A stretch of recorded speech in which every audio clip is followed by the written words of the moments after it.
Okay, the July report is out.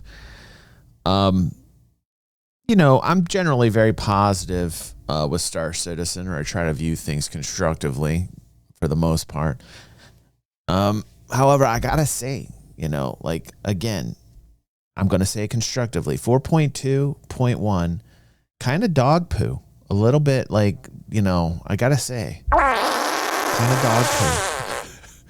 And the reason why is they're actually, with this new event, making elevators the prime game mechanic, and those elevators directly depend upon the server tech that isn't there the way that we want it.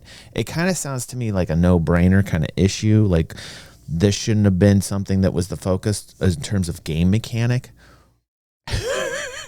Like, everywhere you go, like, you're not getting your cargo at all from any of these spots, no matter where you go. Like, I'm seeing people in general, and they're like, hey, is this a server I can actually go to an elevator and get the cargo that I need? And people are like, nope. So yeah, this kind of, to me, was an F. I'm giving this an F. Like, this is a ridiculous thing to have an entire event feed upon tech that is not functioning the way that it should. It's like, duh. But let's watch. This is from SaltEMike. He's going to go over the monthly report. I'm going to chime in. I think it's a pretty good format to go with here. And you get two different opinions, or sometimes the same. Sometimes Mike and I agree. Sometimes we don't. Let's check out what we got here. All right, so again, we'll start the day with the monthly report. I don't know what's going on. I didn't read any of it. I was playing all Eve, but Twitch chat is saying some pretty exciting stuff in here. So, yeah, I guess let's jump into a bunch of AI stuff that we don't actually expect to see any of, but let's see. July saw the AI content team continuing ongoing activities mentioned in recent monthly reports. So, wild lines. I don't know if that means FPS combat or during ship combat. I feel like I heard a random wild line yesterday or the day before, though.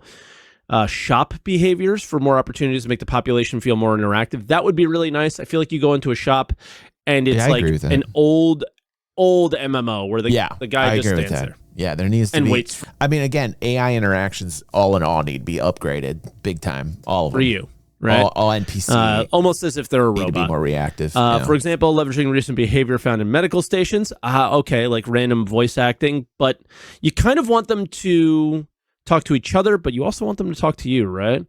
So yeah, like, hey, come in, whatever you need. Just let me know if you have any questions, something that somebody would normally say. Also plan for several upcoming releases. It seems a little weird to me that we're at this phase right now. We still don't have NPCs reacting the way that they should. It feels way too late game for that to be happening. It's my opinion. But yeah, I mean, yes, let's get this done already. So AI tech plan for upcoming releases. Okay. Outline required work and highlight potential obstacles. I mean, do you think they made 4.3 there? Additional comms calls into the game? Probably. For that. AI features could do new creatures, including prototype gameplay for a boss fight. Would they consider the regular sandworm a new creature? I don't know.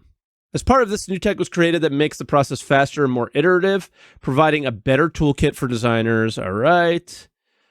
For human combat, the team fixed numerous smaller bugs, including a close-range shove attack that allows the AI to respond rapidly to a player or other NPCs getting too close. Wooksy says, fight Mima for a new boss fight. That's hilarious. Okay. Good night, Retro. Thanks for chilling out with us, brother.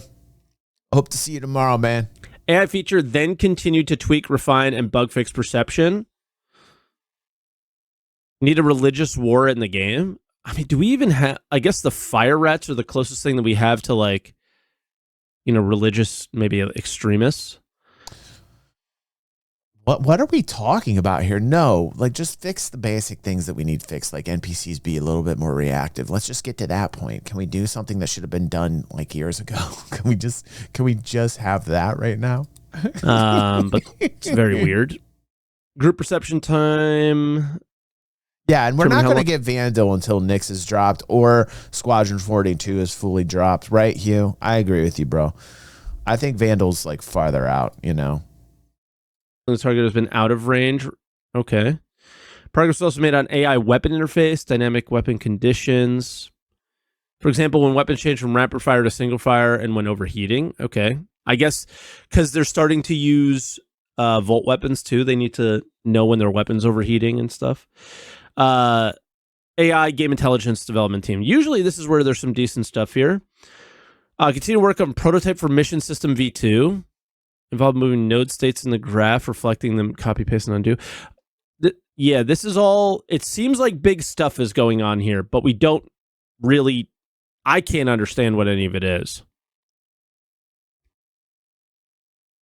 So yeah, all this just sounds like gibberish to me. A density profiler, which pre-visualizes large scenes. Large scenes. I think we know what this means. I think we just pulled direct text from Squadron 42 stuff and pulled it over here. All right, let's go. All right, AI tech, which is what most of the monthly report, especially in the AI section, feels like. AI tech began the month improving navigation. Just skip that entire section though. Like I think, you know, while he thinks it's maybe copy paste, it's relatively important. The streaming profiler was elaborated on. The entity component updater schedule is a core system that determines what's in range and provides fundamental proximity information for all streaming decisions. That's pretty big. Furthermore, visual prototypes were developed for density profiler, which pre-visualizes large scenes when there are too many entities. And that's been a big issue. So that's nice. Includes a choice of pixel level and or volume level to quickly identify problematic areas. That should help overall problems with some of these reactions that we're getting from these NPCs. That would be nice to see. So again, like we're talking about, like this is interesting because it feeds right into NPC interactions and how we want them to be better. So that's interesting.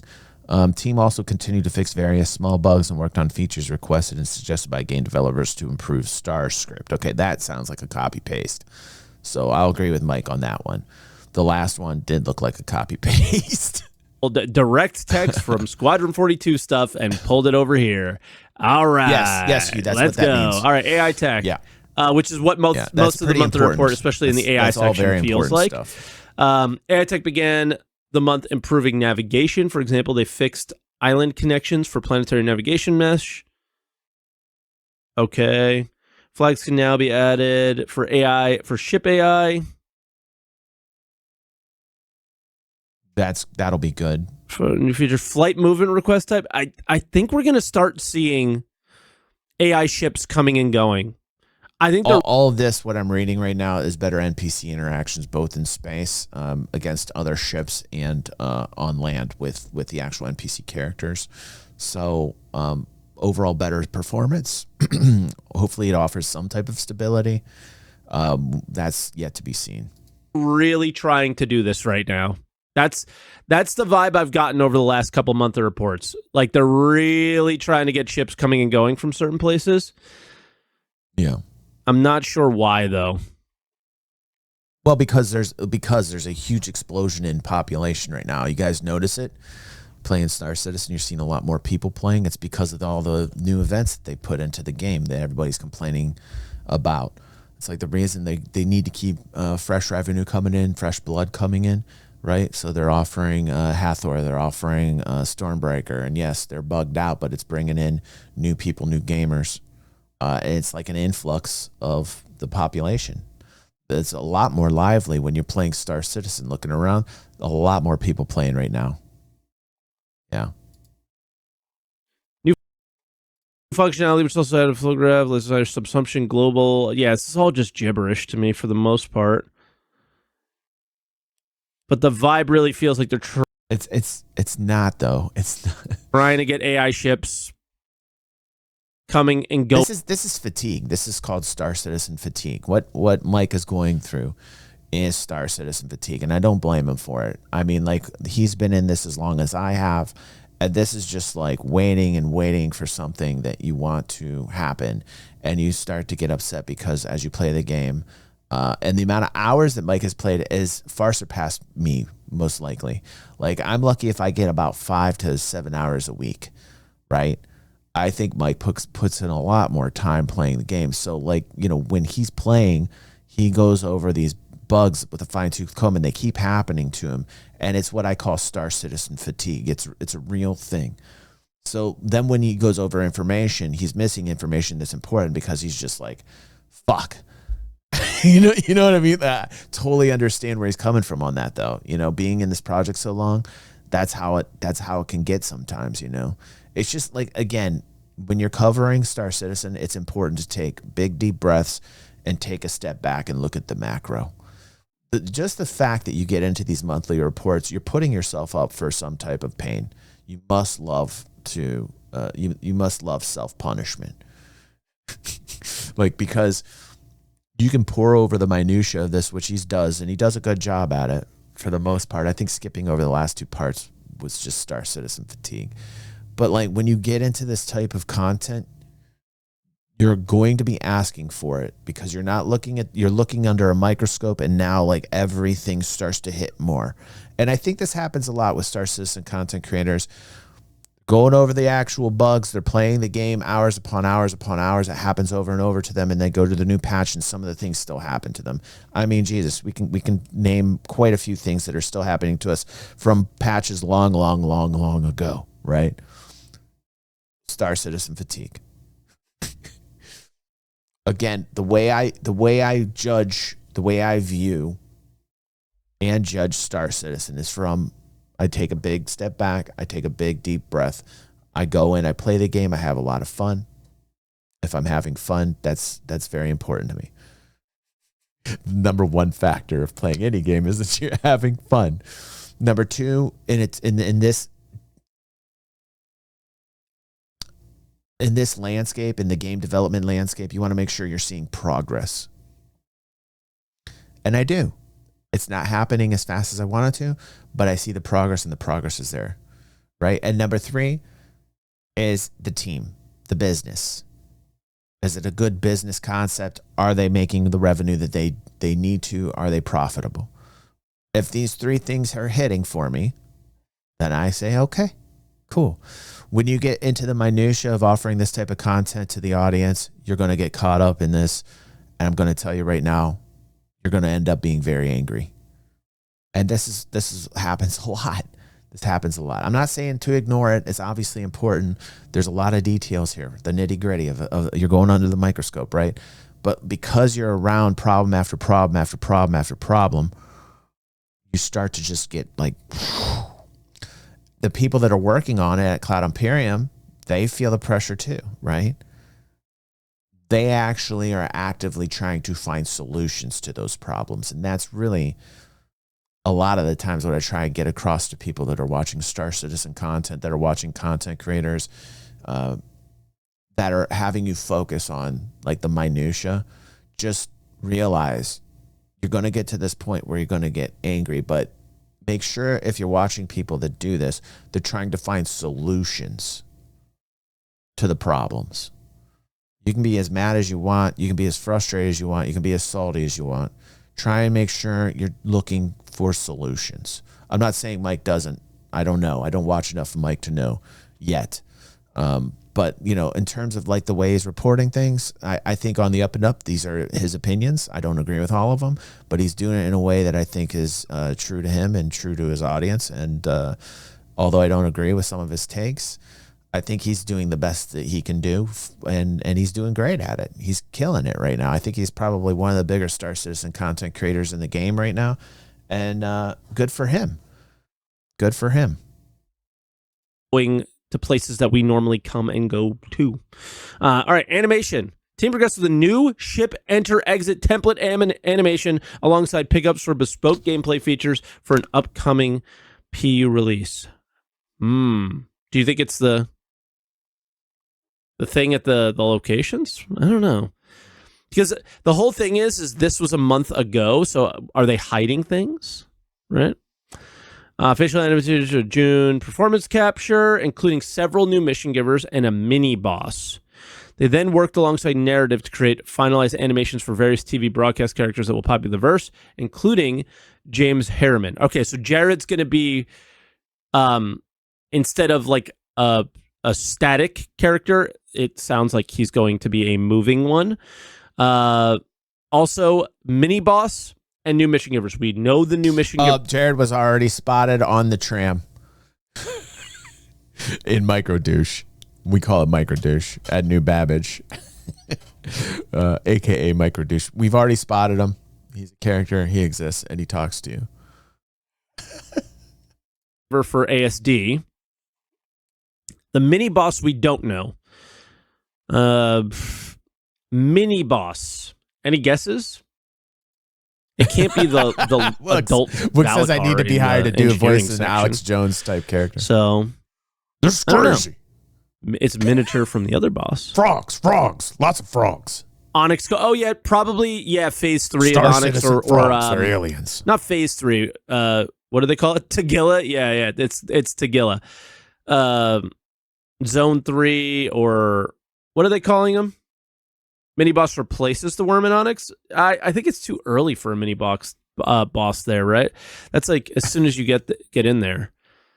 Maybe Jorrit is the boss. All right, character art, new armors and variants, exploration phase for flight suits. You guys get hooked up with that new ASD stealth armor. Paladin. I love it. You guys got to check out Mr. Kraken's video. ASD stealth armor. This? Love it. Walks you through the whole... This is the Apollo, right? I'm assuming. Anvil Paladin. Changes to the turret setup, resulting in further rounds of iteration.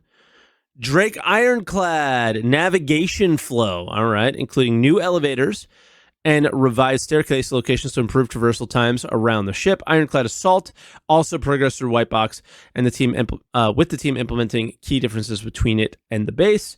RSI Meteor was also launched along. Yeah, okay, we know that one. 4 unannounced vehicles progressed down. We're giving away a Golem and a Meteor, by the way. I usually don't care about those too much because it's like unannounced, White Box, kind of far away. We'll hear more about it soon. The third continued through development with those further. Okay, that's more North America. The Medevac was getting done. What is this ship below me? Oh, I saw that from. Hold on a second. I saw this from our friend. Hold on, Star Jump, and I reposted this on my X. If you guys aren't on my X, go check it out. I'm going to try and be a little bit more active. But he says, "Oh, nice Perseus. I will be giving one of these away tomorrow." So, by the way, if you're watching tonight here live.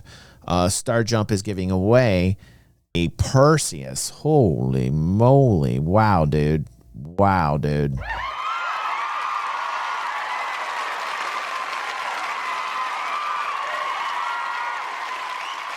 Very cool. So, shout out to Star Jump. Also, I think I'll be a little bit more active on X. I don't know, man. I was actually thinking maybe I want a multi-stream and do X for some weird, crazy reason, just to be different. I don't know. But I want to get a little bit more active over there. The Perseus? Oh, yeah, it's definitely the Perseus, right? Because of this gun. Yeah, it has to be. That's did he give it away? Did he already give it away? Shoot, Daft. Brian H. won. You lucky mofo, Brian H. Damn it, Brian H. Damn it. I don't like to get a Perseus. Perseus Top Gun. God, it doesn't look anything like it from here because of the color. That's Lot Zero. So this thing is coming soon. Finally, the Drake Kraken had further pre-production work done. Okay. Pre-production doesn't mean that much, but again, they said they're going to start it by the end of the year. This identified more areas where Kiss from the Ironclad helps speed up production. Okay, cool. Community, usually not too much there, so we'll skip over to that.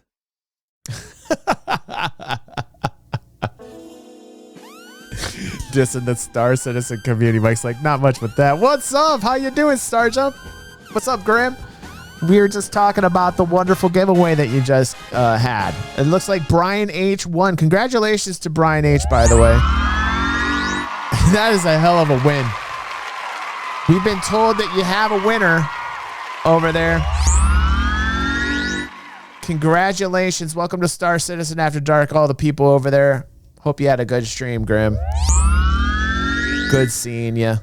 We're just looking at the monthly report here, seeing what SaltEMike's opinion is. And mine, sometimes we agree, sometimes we don't. So, you know, if you're entertained by that type of thing, let me know. Core gameplay. You got going in jacuzzi. It's a big one this week. Grim's going in the jacuzzi, for God's sake. Thank you. Thank you, Gasoline. Thank you, Stunner.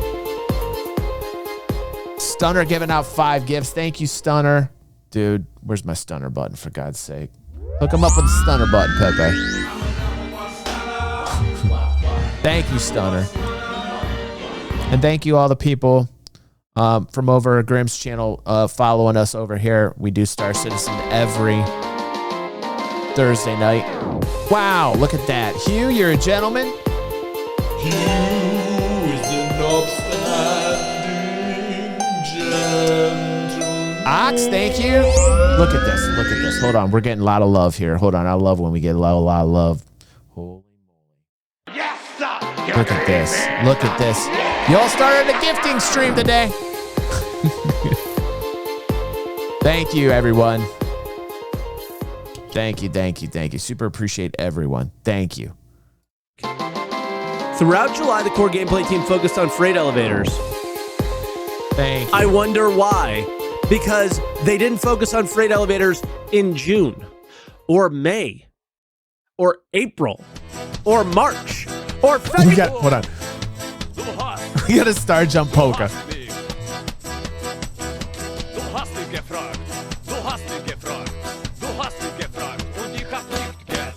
Thank you. Thank you, Stunner. I think that did deserve a polka. You worry. Providing fixes for critical issues raised during the resource drive event. You know what? You know what? No. No, I agree with him. 4.2.1 has been an absolute mess. Elevators clogged everywhere for as far as the eyes can see, and you're not going to be getting involved in it. And to rely upon that game mechanic that actually focus on server tech for it to work correctly is just a bone brain move for Cloud Imperium. You know, it's just like, it is crazy, this patch. They were not raised during the resource drive event. They were raised the entire year. The entire year. Yeah. At the CZs, at Hathor, at Lazarus. Yeah. And you ignored every single one of them. And I'll take it another step further, actually. I might out salty on this one. I got told in December, listen, when we had Jared on with Bess Azure, Benoit, right? And we talked about getting back to first principles. We talked about how we need to look at server tech. I thought we were going to get a little bit more transparent with that. And I haven't heard anything since then about it. Like, I loved that video. I was so happy about that oh man, that was great. And I haven't heard anything, not a peep, in terms of the server tech since. Or seen Benoit at all. And I still think, every quarter there needs to be the leads together. Now, I know we're not going to get the transparency anymore. I know the door's half shut now. They're almost at a full Billy. So they gotta, they got so many people right now and so many pitchforks and torches. They're kind of shutting the door a little bit, but they're still very transparent, much more than any other game developer is at this stage, man, at any stage, really. Nobody has been as transparent as Cloud Imperium, and even them shutting the door halfway is still more transparent than most of these other companies out there. But I gotta say, core gameplay is, what I wanted the focus to be on this year. And I wanted the content to be focused on it. Server tech especially, and Benoit. And to see that, I think, is going to be super important for the project. I think especially for the OGs involved. Until you were dumb enough to make the start of the event, use a freight elevator. And thank God you were, because when you were dumb enough to do that, you realized that you needed to fix them. Unbelievable. But I'm like, at CZ's, like, the key part of the loop is to be able to drop the really good component. Well, they were really good. The components down the freight elevator, but they weren't that great of components. So people, that'd be cool. Stunner you just says ignored it. He thinks we're going to hear from Benoit this month. There's a freight elevator there, but not that big of a deal, right? But the entire Hathor loop with Wicklow, where people are just losing hundreds of thousands of millions of credits worth of stuff. Yeah, we talked about that when it was happening. We talked about people who were getting Wicklow rewards and they were just completely gone. Don't care about that either. And then finally, it was, I can't do the event, I can't do the event, I can't do the event. And that was the trigger. Oh, I am sorry for that rant, but it is so deserved, it's not even funny. Because to say something like that is so obnoxious. Because we pay to test your game, and we have told you over and over and over. I don't know. I think this is a little manufactured outrage, a little bit. I am kind of upset about this. Obviously, it feels like somebody dropped the ball at Cloud Imperium or doesn't play their game to know well enough that the elevators didn't work. Yes, that should be looked at. I agree with them in that context. But I think to get to this level, it's like, hey, man, the point of getting your panties in a bunch like this is just like a little bit ridiculous. Over again. I'm sure they know. I'm sure they're very well aware of it before it happened, and they wanted to go ahead and they're like, hey, let's just test it out. Let's just try it out. Let's see what happens. And the result was pandemonium. It was a complete cluster. And that they should have known better. They should have known this was going to happen. That the taste in everybody's mouth is now bitter.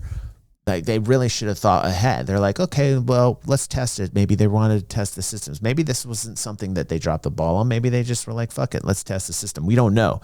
We don't know what happened behind closed doors. It to me kind of feels like a fumble on this, because if you're literally trying to get more people to this and bring more money in, and then you produce a patch that's literally dependent upon a mechanic that you know or should have known that does not work, doesn't make sense. Am I gonna give you some crazy rant? I mean, I've been known to rant, but I'm just going to tell you it's stinky poo doo-doo on this patch because of that one reason. Let's get to the next patch and let's see what happens, right? Let's just take a breath. These freight elevators over and over again, and nothing was done. And then you were like, oh, these issues were raised during Resource Drive event, like everything else was fine. Guys, nothing was fine. This is so it's just so rude and so just dismissive. It's really annoying. It's like, we are afforded the ability to talk like this because they're as open on their development as they are. We would never have known if they weren't as open what would even be going on up to this point. You guys get what I'm saying? So I don't know. I mean, to me, I feel like this kind of outrage makes them want to close the door more. And then as a fan, as somebody that wants information, I get concerned because it's like, this seems to be the status quo. It's like 90% of content creators, I'm just speculating here. I'm just throwing out a number. I'm not quite sure. But a lot of the Star Citizen content that I see kind of goes to this level. And this is the reason why they actually shut the door. I mean, halfway. Because they're almost a billion now. Also, they almost raised their billion. But this kind of worries me a little bit because, in essence, I'm sure there has to be some professional at Cloud Imperium that's looking at this and understands what's happening here, right? I don't think that these people need a YouTuber to tell them. It's nice that you've got YouTubers here offering their opinions, right? But unless you're actually at the project and you're currently there and working and down in it and you understand the reasons why things are happening in the way that they are, I don't know. To me, I don't know. We've been trying to help ourselves have fun. Ugh. I mean, this one thing doesn't dampen all of my fun with Star Citizen either. You see what I'm saying? Like, I can do other things that don't rely on the elevators to have fun. Like, I can do other things in the game to still have fun. Should the new patch actually focus on what it is that they're saying is going to be the fun thing? Absolutely. Absolutely. Thank you, KV. Thank you for the follow. And now they're improving their debugging tools. Okay, great. This will ensure future issues Wooksy can be triaged faster with more initial. Wooksy says SC right now runs way better than it has before. Completely agree with you. Like, this is not the same game from 2 years ago. You're absolutely right, Wooksy. Yeah. And Fingers simply says this patch is a disappointment sandwich. It's a disappointment sandwich. Eat up. Yeah. Information for investigation. You should have been doing that all year.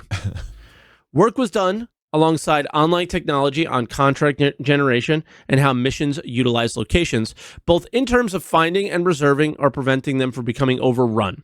Immediate fixes were implemented and several future improvements were planned. I mean, this has to happen, right?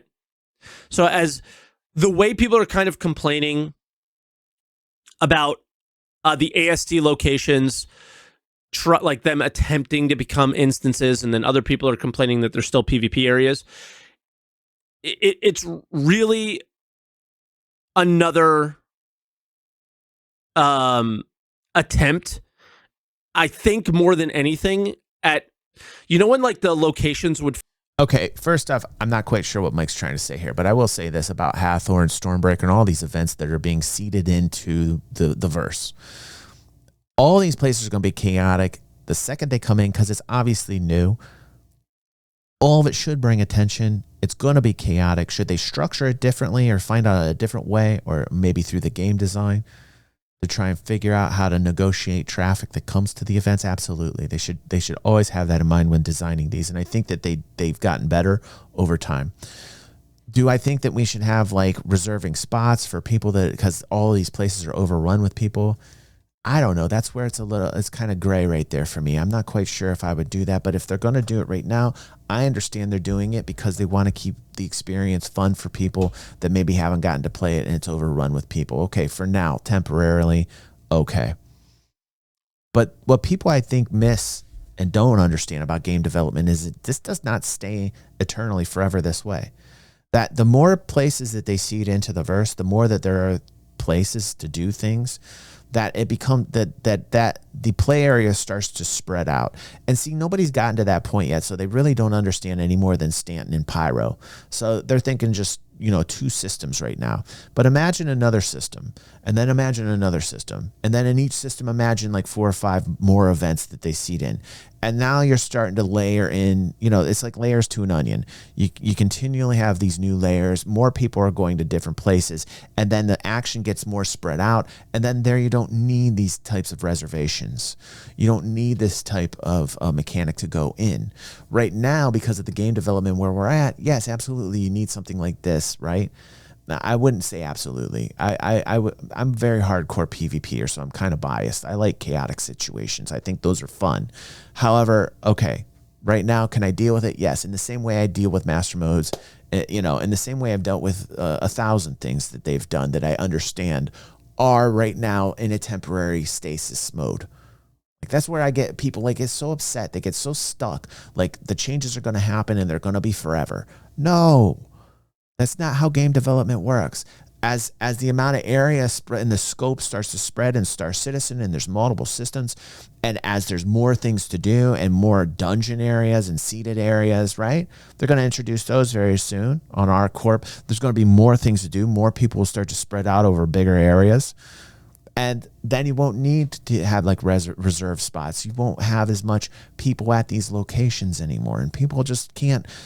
I don't know why people don't get that. Like, people would rather just get like upset that it's always going to be this way, and whatever happens, screw it. It's just like a really kind of, it's naive. It's like people obviously are not understanding game development if they're that. I'm not saying Mike's that way.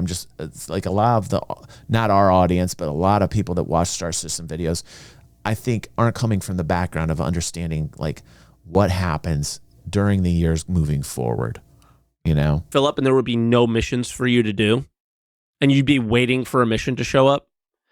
it does seem like they're finally trying to just like really spiderweb all that stuff out. Yeah, and D&D make is it going to be pushed back a little bit, fingers. way more possible to just do the missions you want to do. So yeah, core gameplay also improved the spawning flow to allow for another attempt of players spawning directly into their personal hangars. It seems to be working.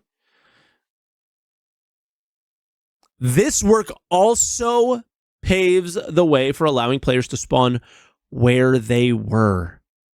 In my ship, outside, in the middle of a city, wherever I left off. That's huge. That's huge. Within reason is I don't think you can just like log out in the CZ maybe or Lazarus or something like that. That's my guess of what this means, but yeah, going into your personal hangar would be wonderful. I don't know how they're going to do that though, because with all the people coming in and out now, and all the new gamers and the population rising in the way that it is, man, I don't know how they're going to do that technically speaking. Right? They're going to have it instanced. It's going to be. I think that would be a mess. Personally, I think that would be a mess. If they can do it, great. I just think right now, I don't know if the tech would be able to handle it, you know. Let's Go says 4.3 has it. Holy God. Yes, sir. Oh, let's go, dude. Dude, am I dreaming? Am I dreaming? Thank you, Let's Go, for that. Oh, my God. I mean, again, look what we just learned. You see what I'm saying? Like, to me, progress. That's why I always tell people, take a breath, take a breath, take a moment. Progress is happening, you know? Crazy. Yeah. Crazy. Core gameplay began technical work towards refreshing or after you've died? No, because you go down, right? Core gameplay began technical work towards refreshing parts of the inventory and continue bug fixing for freight elevators. You better be. You better be doing both. You better be doing both. You better be. If you are not 100% focused on that all the time, what are we doing? For crafting, the team continued to reevaluate the scope for public release. Really here we excited go. about crafting. Here we go. They're having a pushback. Nobody should be. I said this at CitizenCon when I saw this. I'm like, this is going to be pushed back as far as it can, man. The thing to me is, the more industrial gameplay they put in, the more economic gameplay they put in, I feel like the better the retention's going to be. You guys understand what I'm saying? I don't know if you guys get it, but like that type of gameplay, dude, that's rinse, wash, repeat gameplay that people come back and back and back and back for. That the industrial kind of gameplay, a really good economic experience, is like the backbone behind any good MMO. Don't believe me? Fight me on it. I'm going to tell you why it is and why it's super important that your MMO have really good economy that means something, and crafting that means something, and that nobody has had the MMO experience that they want when it comes to crafting and industry and economy. They've come close to it with EVE Online, Star Wars Galaxies, other games out there that have done it almost perfectly, but in some way, you know, not gotten it 100%. I think for me personally, my experience, EVE Online, right? I think they got the closest for me. Some people would disagree, but and I'll tell you what, a lot of people kept returning, still do to this day. After new ownership, still play because there's no economy experience like it. If you put this in the game, they will come repeatedly and they will stay in their seats and play the game over and over and over and over again. And the faster they get to this, the better it is for the sales too. The better it'll be for sales. You want to boost sales even further? Make sure you have economic gameplay and people that enjoy it and think that it's fun. Crafting, mining experience is pretty good. Salvaging experience pretty good, right? The mining all needs better rewards. It all needs better rewards to induce more multiplayer and dynamic areas where people are having fun together, right? And bring more people down to surfaces to mine with the rock, and actually you increase those rewards. What happens?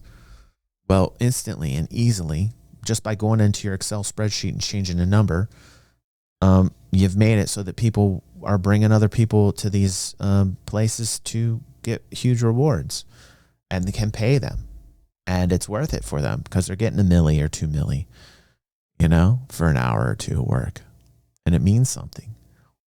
It just makes a lot of sense that they do this right now. And will it always be that way where they change a figure in an Excel spreadsheet? Hell no, better not be, because I don't want that experience. So don't take me out of context when I say that.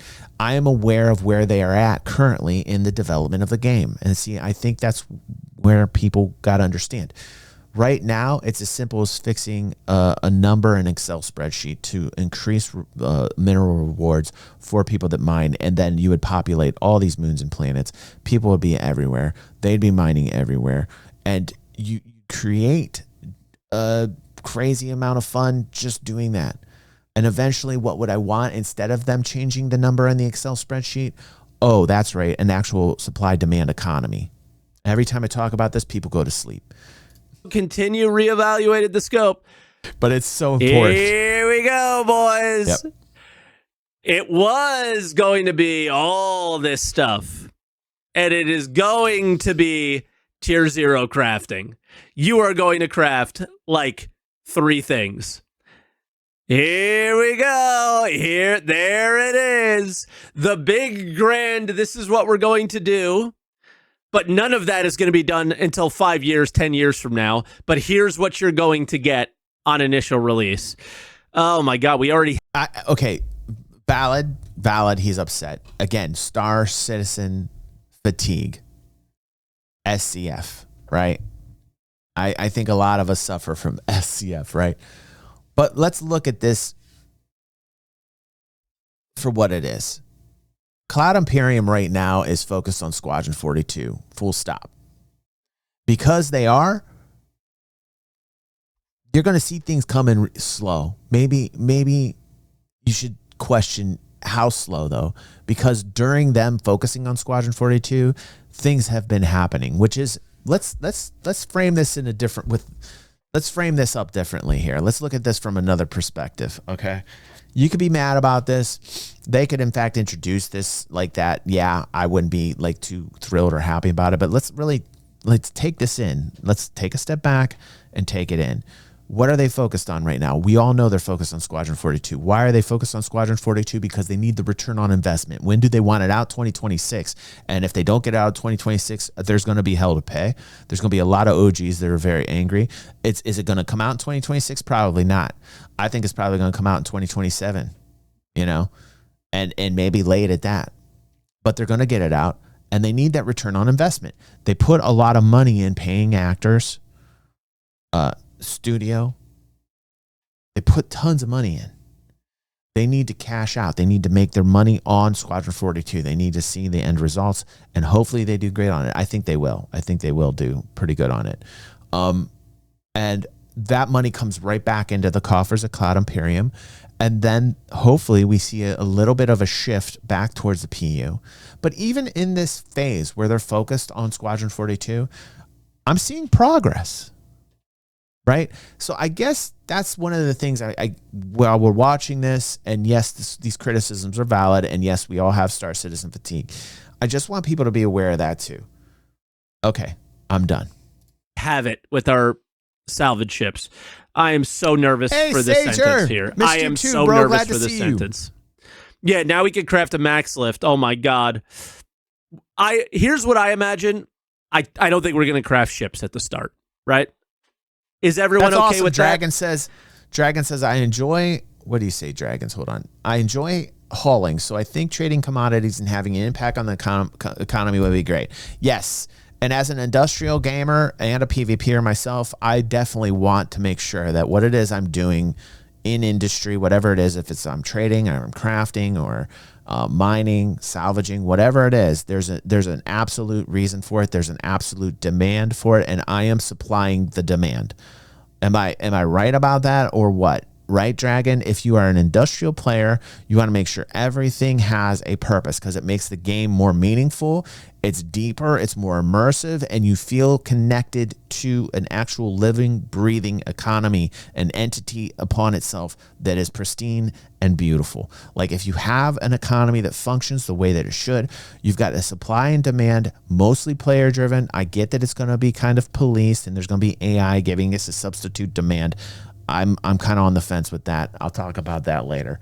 But I want it to mean something. And in order for it to mean something, we got to make sure that every item that we're crafting has the minerals behind it, the people mining those minerals for those items, making other items, and a contract system that you can buy and sell things to other people easily. These are all the things that we're looking for with economic gameplay. That sound boring to a lot of people, but frankly, that gameplay right there is, I would say, a big reason why an MMO makes it or breaks it. And good, Dragon. Good. Dragon says actually, I agree. Does it matter? Like I can't think of an item it's right understandable, now that I Sager, can't because of that I where we're lose. at. I get it. Ammo? Yeah, maybe ammo. Yep. High Lord just said ammo in chat too. Base building. Yeah, you need a base for ships. And that's when I get more serious about my organization in Star Citizen, is that we have a base of operations and that I want to make sure that what we're doing in the game actually amounts to something and won't get pulled from us or erased. And the second that I know that we have that level of stability and persistence and we can make our own bases of operation, boom, it's on like Donkey Kong, and we're going to be owning it up and having a lot of fun doing it. You don't know. I mean, you got to think that crafting would come alongside base building, right? Maybe not. Like the 2 and 2 would go together. Do you think we would get a miniature crafting in our hangar before base building? Maybe. I don't know. Perhaps. Yeah. But okay, let's continue. While the inventory UI concept showed recently on Star Citizen Live entered development, with the team doing preparation work and setting up the new canvas. Okay. All right. They're cooking. They're cooking there at least. I don't like the UI necessarily, but hopefully it is performant. For hacking, more options were added to help teach players how to use the feature alongside bug. So hacking is like that to me looks like hacking is pretty far along in internal testing. Good. And they realize that they need a helper tool to teach players how to do it. Okay. And I mean, the amount of work that it would take to actually put like security pads or hacking mechanisms on doors to your ships, I'm not quite sure how fast we're going to get something like that, but I think it's super important in the next phase that I would like to see with the ships that we own. There's a lot here that is future stuff. These are features, man. This is feature stuff. So I'm starting to think that maybe we are done with the year of playability. SitCon is near. Oh, everything here is going to be shown at SitCon, isn't it? Yeah, good point. Shown at SitCon. So all of this work is being used to fake it like they do at SitCon, like fake with quotes around it. Like it works in their little environment at the time, but they're not showing us it in a test environment that we could. Again, it's all reliant on server tech, right? Of course, it's going to work in the environment that they're in. It has to do with the server tech. It's always had to do with the server tech. Don't let anybody tell you any differently. This game will make or break based upon if they can do what they want to do with server tech. They need it to work the way that the scale needs to be. Those dreamers that believed, that put their money into this, that want an infinite scale, the server tech has to be. They are trying to create something that has not been created before. Hence, why everything that Mike's upset about right now is not the way that we want it to be. I don't know how to put it any plainer than that. Playing. Yeah, I think that's a fair guess right now. They're going to show some shitty kind of version of crafting or whatever. Like dumbed down version. Like this is the part where I kind of get upset, and it's not really Mike's fault. And it's where people just start to get shitty and they just say fuck it because they got Star Citizen fatigue so bad. It's like, well, if you really are that upset about it, why are you in a Star Citizen stream? Like, are you just trying to get out all the frustration and vent it out and get pissy about it and vent it out and do it over and over again, like hitting your head up against the wall? I don't get it. I mean, like, why wouldn't you just go ahead and play another title? I mean, in SaltEMike's defense, I get it. He's a Star Citizen content creator, but the people that are watching SaltEMike, it's like they're coming here and like, have we not progressed? Have we not seen like some type of positive progress up to this point? Are we going to forget all the good just because we're having issues right now? It's like the game has gotten this far the way that it has because people are, for the most part, supporting what it is that they see. I always happen to think that, like when I'm talking like this, I'm the minority of people. But honestly, I really think I'm the majority of people. The people that are not upset are really not typing down crazy comments. They're not like, I'm actually quite happy with Star Citizen. And like they're just like, yeah, I'm cool with what's going on. Yeah, could it be quicker? Yeah, sure, right. But like the types of people like me, we're probably not typing on videos. So like when you're looking on these videos, you're just looking at the comments of people that are like freaking out and shit. I think those are actually the minority of people in a weird way. They're just being so vocal and angry, and it's like the funny thing is that is actually the minority. The majority, I think, of people are just kind of like, oh yeah, if I get upset, I'll play another game. Oh yeah, it would be nice if the elevators worked. Absolutely, right. 4.2.1 is absolutely trash right now, right? Purely, I mean, like to have 4.2.1 be completely dependent upon a mechanic that exists, that needs server tech to work. It's kind of to me, it's just like bone brain move in its inception with no leadership, kind of saying, hey, this might be a problem, or it's quite the opposite, and it's them trying to test the limits. Where do I stand on that in terms of one or the other? I don't know. Are you ready? Take a ride on my hover bike. What's up? Hover bike. Thank you, Hugh. Thank you for gifting for science. How you doing for science? Watched a couple of your videos last week, man. You're killing it, bro. Supermod Daft. Can we link for science up here? Help for science out. I always love helping for science out. The guy deserves so many more subscribers. How you doing, buddy? Good to see you here, man. Of it. And they'll show hacking. Yeah. Oh. Okay. Purely's playing BF6 right now. Support weapon content and implementing a bespoke flap animation because used during charge-up sequence of the Volt Sniper. Oh, the thing's opening up, maybe. July saw engineering gameplay enter tech preview preparation. If it's like BF4, man. But the devs moved the code to the new staging stream. They also added the ability to limit the number of active items per pool. Oh, of course, for science. Thank you, Daft.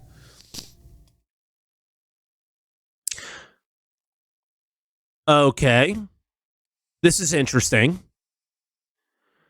The first thing that comes to mind when they say that is, for a ship that has a lot of weapons, would they have 2 weapon pools? Potentially. Like we have 2 cooler pools. Because ships that have 2 power plants don't have 2 power plant pools. Ships that have multiple shields don't have multiple shield Well, they're pools. straightening all this out because... But for some reason, we have 2... They're going to be straightening all this out yet. As they continue with engineering, it'll change. It'll always change, man. Cooler pools. Yeah. Maybe? I don't know. That's interesting. That's the first thing that comes to my mind. Thruster temperatures are now visible on screen, and the iconography between the diagnostics and engineering screens have been unified. Oh, that instantly makes me so nervous. Thruster temperatures. Oh, does it? The amount of time it takes to travel to get to everything in this game is pretty horrendous. I think everyone would agree. Most of us That's awesome. boost as much as we possibly can to get to something as fast as we possibly can. Sounds like we're not going to be able to do that anymore.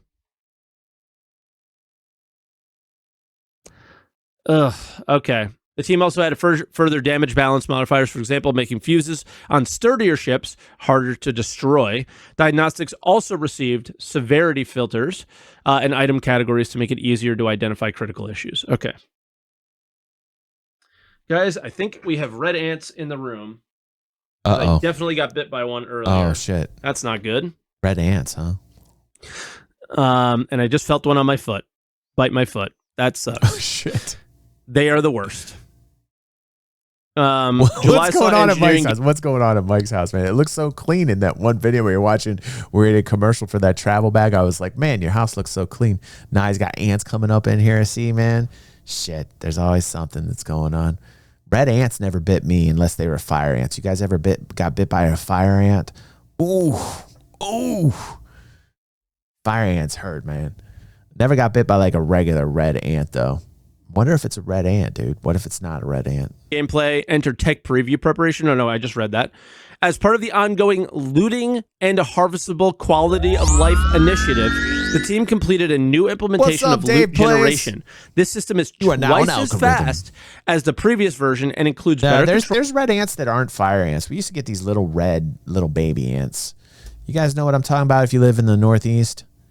Nah, the little baby red ants, they were red, but they didn't hurt. They looked like black ants, but they were red.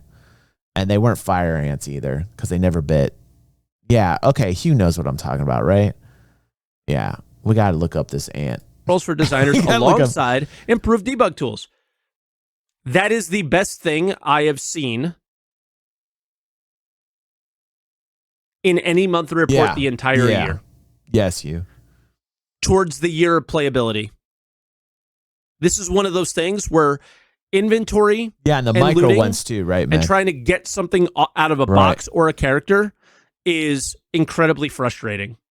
Are they the same ant? Do they grow up to be the aggressive ones that aren't fire ants? That's a good question. Matt South says we have those micro ants. That's what I'm talking about, the micro ants at the job site. But I've seen bigger ones that are aggressive.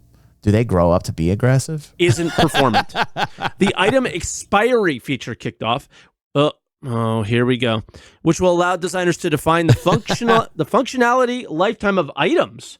This is intended for items such as key cards that are only meant to be usable for a limited amount of time before they become non-functional. Yes. An item's expiry state and timer will be visible in the inventory.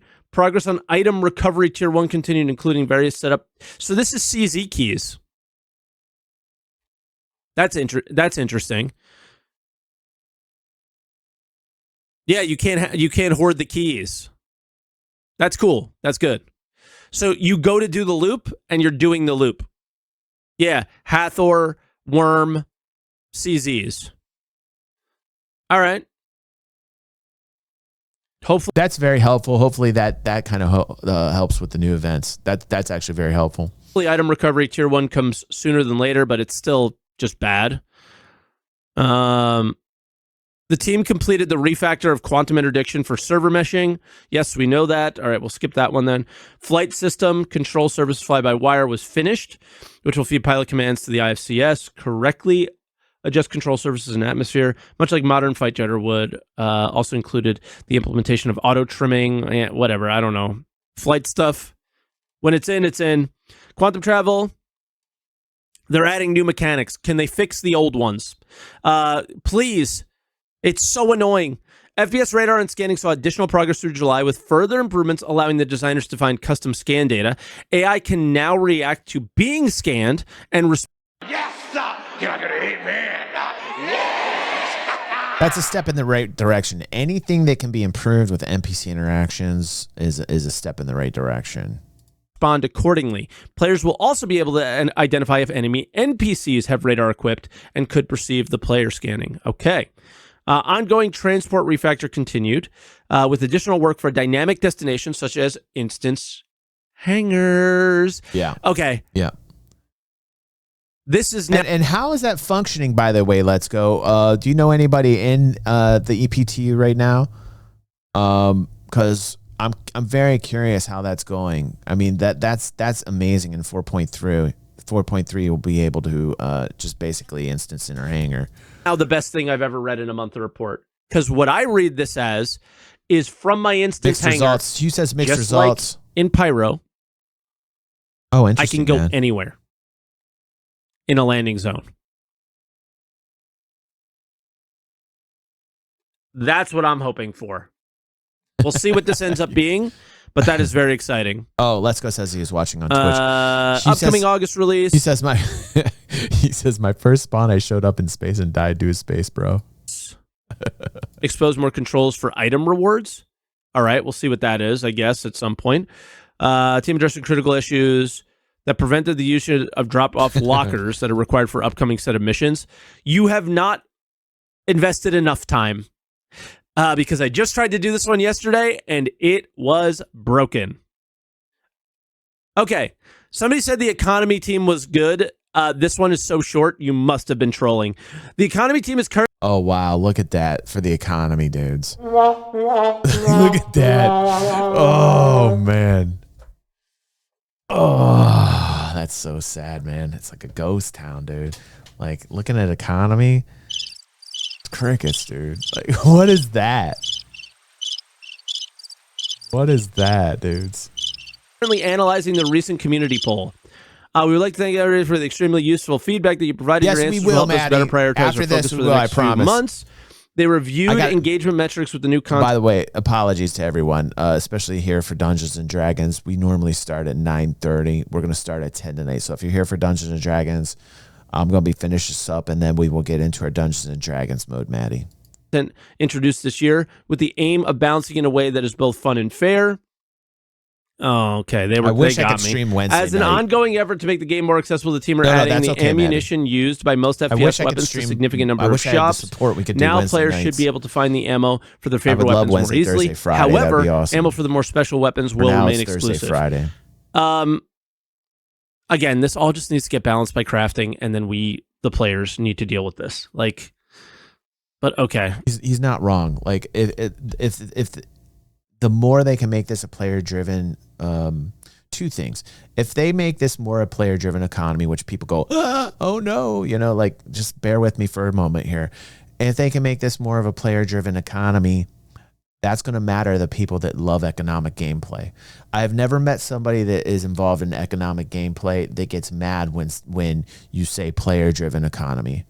If you're out there, let me know. If you love industrial work and you love economies and MMOs and you hate player-driven economies, let me know. I haven't met one. I've never met one. But the people that love economic gameplay, they love the power of being able to set their own prices for orders and use their brains to figure out how to make profit. And, a lot of people get upset because they think, well, in the past, every economy I've been in an MMO has areas where people exploit people and sell items for ridiculous amounts.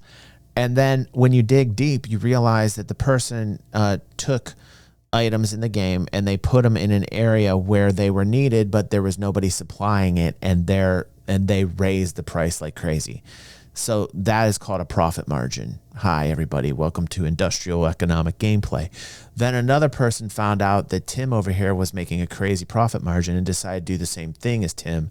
And what he did is he made the same item and then put it at a lower price. Hi, welcome to Player-Driven Economies. And then there is a fight over who is the supplier, and the prices continue to go down. Welcome to capitalism. It generally works pretty good. It generally does, unless it's interfered with. They keep saying they're doing background work. Right. I feel like they should tell us what that is, because it does look like they're doing nothing. So, yeah. Mission design. Resource drive event. Fix small exploits. Alongside 4.3 initiatives. Okay. Narrative. a lot of the locations that had nothing to do with anything are now going to be involved in missions. So that's what he's skipping over. So there'll be more missions involving some of these sites that are ghost towns. And cool. Good. Another way to bring people to these types of areas, again, is the ability to be able to log into those areas and persistence to be ironclad, so that when you wake up in one of these ghost town areas, you have everything that you've accrued there, all the assets, and then you would populate those areas. And again, any surface on the moons or planets, you could increase rewards for mining, and that would increase the population all over the verse, on all the surfaces. One of the easiest fix ever that wouldn't require any work. Is like performance capture stuff. Because we record scripts far enough in advance for the material to be processed in game, we work with design to record additional stuff. Okay. Online technology. Report bugs through the crash handler. Make it more reliable. All right. What's he doing? What's he saying? What's going on here? Task for the blueprint library. Hold on. I feel like this is why Mike needs this.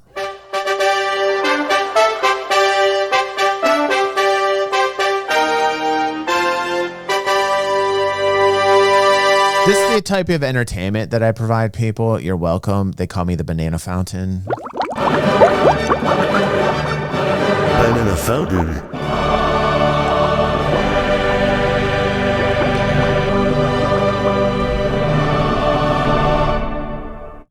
This is just being professional. I call this being professional and being prepared. Yeah. Task for the blueprint library also began with API development planned for August. Finally, the team continued their work and discussions on item imprint V1. I don't know what item imprint is, but I believe it is. That is my item that I crafted, probably. I like to offer a fun experience. R&D. Performance and optimizing engine game code. Okay. UI is probably all the screens in the event. Yep. Notice what he kind of skipped over here that I really want to impress upon all of you watching, especially those that have concerns about the project. Let's read this together in the R&D. And it's very vague, but it is very poignant. It might be construed as a copy paste, but it is most assuredly not. And let me read this to you. R&D. In July, the R&D team's focus shifted exclusively to analyzing performance and optimizing engine and game code. Yes, sir. You're not gonna hate man. Yes. Okay. This will remain. This is the important part that he skipped over that I really want to make sure that you guys understand. They get it. Okay. This will remain the primary focus for the foreseeable future.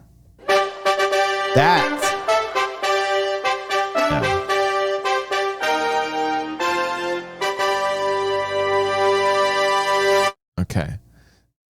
They didn't start that in July, though.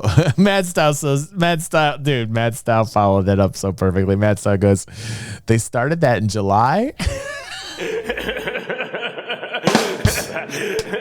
Where's my Mad Style button at? Hold on a second. Mad Style, dude, that definitely deserves a button, dude. That was fantastic, bro. Dude, that might be the best comment of the night. I think Mad wins the best comment of the night reward. What it looks like, VFX, is the locations and the weapons and stuff. Okay. So my point is that they get it. And like they said with Benoit at the very beginning of the year, even though they haven't showed me any other videos since then that told me they were going back to first principles and core fucking mechanics that are super important, they are focused on it.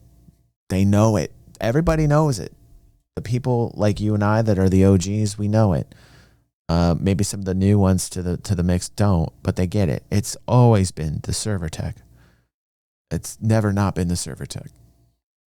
Every step of the way, guess what? It's been the server tech. pretty big stuff there. I mean, I think the blueprints, the crafting, Blueprint's cool. thought Crafting, process is pretty big. Yep. More radar stuff. Yep. Engineering preview is definitely coming soon-ish. So, yeah.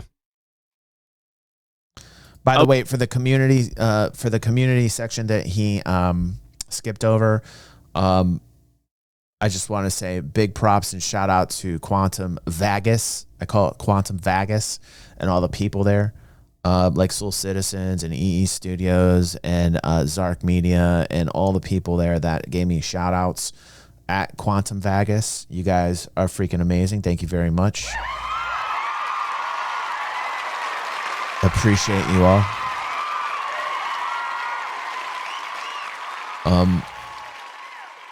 I think community is the most important part. of Star Citizen. Anyway, SaltEMike's review of the roadmap, as well as my opinions, Salty's opinions. Sometimes we agreed, sometimes we disagreed. If you guys like this kind of content, then definitely put something down there. These videos can get very long. I mean, this was a 26-minute video that I probably turned into like close to an hour. I'm not quite sure where the time's going to end up on this one, but if you like this type of content, then definitely do your best to continue liking and sharing this content. Thank you so much. If you would like to go to SaltEMike's channel, you can go to his channel by going to this link and subscribing, and there you go. I've watched so many of these recently. I'm going to subscribe as well. I will actually like that. And you know, like a lot of people think that there's some type of beef between Salty and I. There really isn't, just because people disagree. And we don't really disagree too much on a lot. Like I think it's just maybe the personality differences between him and I, but like, you know, some of these we're eye to eye, and on other issues we're not. And I think that's why my community kind of likes me watching these, is get like slightly different perspectives. And yeah, it's cool. I dig it.